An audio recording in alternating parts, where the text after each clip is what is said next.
નમસ્કાર દર્શક મિત્રો, અમારી ચેનલમાં આપનું ફરી એકવાર હાર્દિક સ્વાગત છે। તો મિત્રો, ચૈત્ર નવરાત્રિના દિવસોમાં જો તમને આ સંકેતો મળે છે તો સમજી જજો કે તમારા ઘરમાં માં દુર્ગા પધાર્યા છે। આજનો વિડીયો બહુ ખાસ થવાનો છે, કારણ કે આજે અમે તમને શાસ્ત્રો અનુસાર અમુક એવા સંકેતો જણાવવાના છીએ। જો તમને આ ચૈત્ર નવરાત્રિના 9 દિવસોમાં આવા સંકેતો મળે છે તો તમારે સમજી જવું કે માં દુર્ગાનો વાસ તમારા ઘરમાં થઈ ગયો છે। મિત્રો, આપણે એ સંકેતો વિશે વાત કરીએ તો હિન્દુ ધર્મમાં કુલ 4 નવરાત્રિઓનું વર્ણન છે, જેમાંથી 2 ગુપ્ત નવરાત્રિ હોય છે, 2 પ્રત્યક્ષ નવરાત્રિ હોય છે, જેમાં અશ્વિન માસની શરદીય નવરાત્રિ અને ચૈત્ર માસની આ ચૈત્ર નવરાત્રિનું અનેરું મહત્વ રહેલું છે। તો મિત્રો, ચૈત્ર નવરાત્રિના આ 9 દિવસોમાં આપણે માં નવદુર્ગાની પૂજા આરાધના કરીએ છીએ। આથી આપણી જે પણ મનોકામના હોય, આપણે જો માં દુર્ગાની પૂજા આરાધના કરતી વખતે તેને પ્રાર્થના કરીએ છીએ તો તે અવશ્ય આપણી મનોકામનાની પૂર્તિ કરે છે। તમારી કોઈ મનોકામના અધૂરી રહી ગઈ હોય તો મિત્રો, આ ચૈત્ર નવરાત્રિના 9 દિવસોમાં તમે તમારી મનોકામનાઓની પૂર્તિ અવશ્ય કરી શકો છો।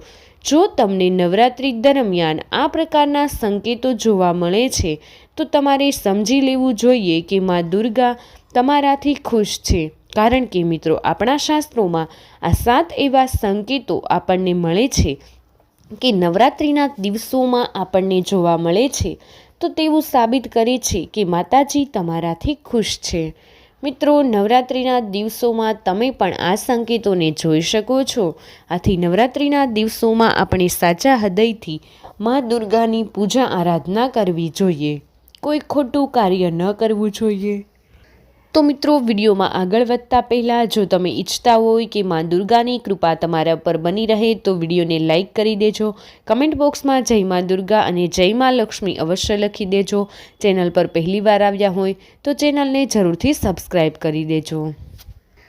તો મિત્રો, વિડીયોની શરૂઆત કરીએ તો જો તમારા ઘરમાં આજુબાજુમાં વારંવાર કામધેનુ અને આવતી હોય, દર્શન કરવા માટે મુખ્ય દ્વાર પર આવે અને આપણા ઘરની આજુબાજુમાં ફરતી રહે તો સમજી જજો કે કુળદેવીનો વાસ તમારા ઘરમાં થઈ ગયો છે। મિત્રો, બીજો સંકેત છે મધમાખીનું આપણા ઘરમાં આવવું। મધમાખીને માં નવદુર્ગાનું સ્વરૂપ માનવામાં આવે છે। ઘરમાં નવરાત્રિના દિવસોમાં મધમાખીઓ આવે છે તો સમજી જજો કે ઘરમાં માતાજીનો વાસ છે, કારણ કે મધમાખી છે એ નવદુર્ગાનું સ્વરૂપ છે। પોતાના પૂર્ણ સ્વરૂપના દર્શન માટે એટલે નવદુર્ગાના દર્શન કરવા માટે સેવિકા બનીને આવે છે તો સમજી જજો કે તમારા ઘરમાં માં દુર્ગાનો વાસ થઈ ગયો છે। તેની સાથે જ મિત્રો, ત્રીજો સંકેત છે નવરાત્રિના દિવસોમાં પોતાના ઘરમાં દીવો પ્રગટાવ્યો છે તો એની જ્યોત હોય છે એ તીવ્ર ગતિથી સળગવા લાગે છે તો સમજો કે ઘરમાં દુર્ગાનો વાસ થયો છે। તમારે સમજી જવાનું કે એક માતાજીનો સંકેત છે।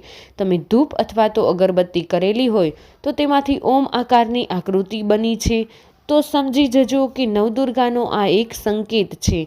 તેની સાથે જ મિત્રો, ચોથો સંકેત છે તો નવરાત્રિના દિવસોમાં દીવો પ્રગટાવ્યો હોય એની જ્યોતમાં જો ફૂલ આકારનું ચિત્ર બનવા લાગે તો માતાજીનો સંકેત માનવામાં આવે છે। માં દુર્ગા છે એ તમારા ઉપર પ્રસન્ન થાય છે, પૂર્ણ રૂપથી તમારી ઉપર તેની કૃપા વરસાવે છે, તેમજ તમારા ઘરમાં તેનો વાસ થઈ ગયો છે। પાંચમો સંકેત છે ઘરમાં વારંવાર કીડીઓ આવે, કાળી કીડીઓ આવવા લાગે તો સમજી જજો કે માતાજીનો સંકેત છે કે તમારા ઘરમાં કાળી કીડીઓની લાઈન એક સાથે દેખાય છે।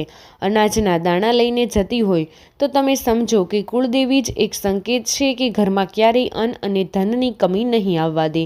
તેની સાથે જ આ સંકેત તમારી બધી જ મનોકામનાને પૂર્ણ કરશે। આ એ વસ્તુ છે જે આપણા ઘરમાં લક્ષ્મી માતાનો વાસ પણ સૂચવે છે। તેની સાથે જ મિત્રો, છઠ્ઠો સંકેત છે જો અચાનક આપણા ઘરમાં મનમોહક સુગંધ આવવા લાગે છે તો આ એક પણ માતાજીનો સંકેત છે। મોગરાના ફૂલ જેવી, ગુલાબના ફૂલ જેવી અથવા તો ઠંડા પવન સાથે સુગંધ આવે તો નવરાત્રિના દિવસોમાં આવું થાય છે તો જલ્દી જ સંકેત સમજીને નવદુર્ગાને પ્રણામ કરવા જોઈએ। કુળદેવીનો ઘરમાં વાસ થઈ ગયો છે। તો મિત્રો, નવરાત્રિના દિવસોમાં તમારા ઘરમાં ફાટેલા કપડામાં જો કોઈ ભિક્ષુક તમારા ઘરમાં આવે તો સમજો કે આંગણે ભિક્ષુક બનીને માતા લક્ષ્મીજી આવ્યા છે। નવરાત્રિના દિવસોમાં કોઈ તમારા ઘરમાં કંઈ પણ વસ્તુ માંગવા આવે તો તેને કંઈ પણ વસ્તુ જરૂર આપવી જ જોઈએ, દક્ષિણા આપવી જોઈએ અથવા તો ભોજન પણ આપવું જોઈએ. જો મિત્રો નવરાત્રિના દિવસોમાં તમને માતાજીના આવા સંકેતો જોવા મળે તો તમારે શું કરવાનું છે? તો આ પ્રકારના સંકેતો હકીકતમાં જોઈ લીધા હોય તો તમારે માતાજીના નામનું એક શ્રીફળ વધેરી દેવાનું છે, જેથી કરીને આ 7 સંકેતોના માધ્યમથી માતાજી તમારા ઘરમાં વાસ કરી શકે. જ્યારે પણ તમે શ્રીફળ વધેરો છો તો માતાજીનું નામ લઈ તમારી મનોકામનાનું સ્મરણ કરવાનું છે. આથી માતાજી તમારી બધી જ ઈચ્છાઓની પૂર્તિ કરશે, તમને હંમેશા ખુશ રાખશે. મિત્રો, ચૈત્ર નવરાત્રિના દિવસોમાં શું તમે જાણો છો? અમુક વસ્તુઓ એવી છે જેને નવરાત્રિના દિવસોમાં ભૂલથી પણ માતાજીને અર્પણ ન કરવી જોઈએ. આ વસ્તુને ભૂલથી પણ માતાજીને અર્પણ કરો છો, વ્રત અને તેની પૂજા આરાધનાનો પૂરો લાભ મળી શકે.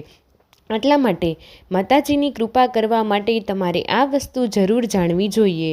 એવી કઈ વસ્તુ છે જે માતાજીને ભૂલથી પણ અર્પણ ન કરવી જોઈએ? તો મિત્રો, નંબર 1 છે, નવરાત્રિ દરમિયાન પરિણીત મહિલાઓએ સફેદ કપડાં પહેરી પૂજાપાઠ ન કરવા જોઈએ.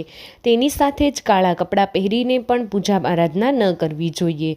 જો તમે આ ભૂલ કરો છો તો તમારી પૂજા અને વ્રત ખંડિત થઈ જાય છે. તેની સાથે જ તમે માતાજીનો ફોટો લગાવો છો અથવા તો તેની મૂર્તિ લગાવો છો, નીચે હંમેશા લાલ કપડું જ લગાવવું જોઈએ. ભૂલથી પણ કાળા કાપડ અથવા તો ન લગાવવું જોઈએ કાગળ. સાથે જ મિત્રો, નવરાત્રિ દરમિયાન મંદિરને એકલું ન મૂકવું જોઈએ. વસ્તુને બહુ અશુભ માનવામાં આવે છે. વિચારો, જો તમે કુળદેવી છે 9-10 દિવસ સુધી ધરતી ઉપર આવે છે, આપણે તેને એકલા મૂકી દઈએ તો આ વસ્તુ બહુ અપવિત્ર કહેવાય છે. મિત્રો, નવદુર્ગાની પૂજામાં તેને આપણે તુલસીના પાન ક્યારેય પણ અર્પણ કરવા ન જોઈએ. પ્રસાદમાં તુલસીના પાનનો ઉપયોગ થતો નથી, આવું વર્જિત માનવામાં આવે છે. તેની સાથે જ મિત્રો, આંબળા પણ માતાજીને અર્પિત ન કરવા જોઈએ. દુર્વા પણ માતાજીને અર્પિત ન કરવી જોઈએ. દુર્વા છે એ ગણપતિ દાદાને જ તમે અર્પણ કરી શકો છો. વિષ્ણુ ભગવાન છે, તમે તુલસીના પાન અર્પણ કરી શકો છો. ભૂલથી પણ માતાજીને તુલસી અને દુર્વા અર્પણ ન કરવા જોઈએ. માતાજીને ક્યારેય સફેદ ફૂલ અર્પણ કરવા ન જોઈએ. હંમેશા લાલ રંગનું ફૂલ જ અર્પણ કરવું જોઈએ. ચૈત્ર નવરાત્રિમાં દરમિયાન દેવી દુર્ગાની પૂજા કરનારાઓએ કેટલી બાબતોનું ધ્યાન રાખવું જોઈએ. આ સમયગાળા દરમિયાન કેટલાય એવા કાર્યો છે જેનાથી માં દુર્ગા તમારાથી નારાજ થઈ શકે છે. તો આવો આપણે જાણીએ કે કયા કાર્યો છે જે નવરાત્રિ દરમિયાન ન કરવા જોઈએ. જો તમે નવરાત્રિના 9 દિવસ સુધી અખંડ જ્યોત પ્રગટાવ્ય જઈ રહ્યા છો તો ભૂલથી પણ ઘર ખાલી ન રહેવું જોઈએ. અખંડ જ્યોત પ્રગટાવવામાં આવે હંમેશા કોઈ હોવું જ જોઈએ.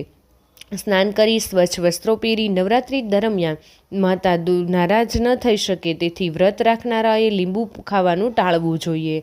માંસ કે શરાબનું સેવન ન કરવું જોઈએ.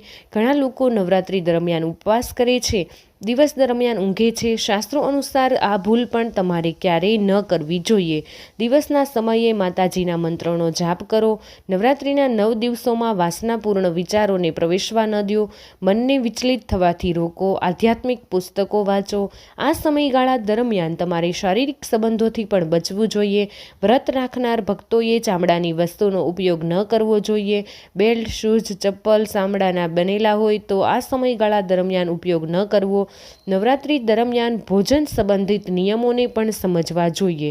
લસણ, ડુંગળી કે તામસિક પદાર્થનું સેવન પણ તમારે ટાળવું જોઈએ. 9 દિવસ સુધી નખ, દાઢી, વાળ ન કાપવા જોઈએ અને ઉપવાસ કરનારાઓએ ફળો જ ખાવા જોઈએ.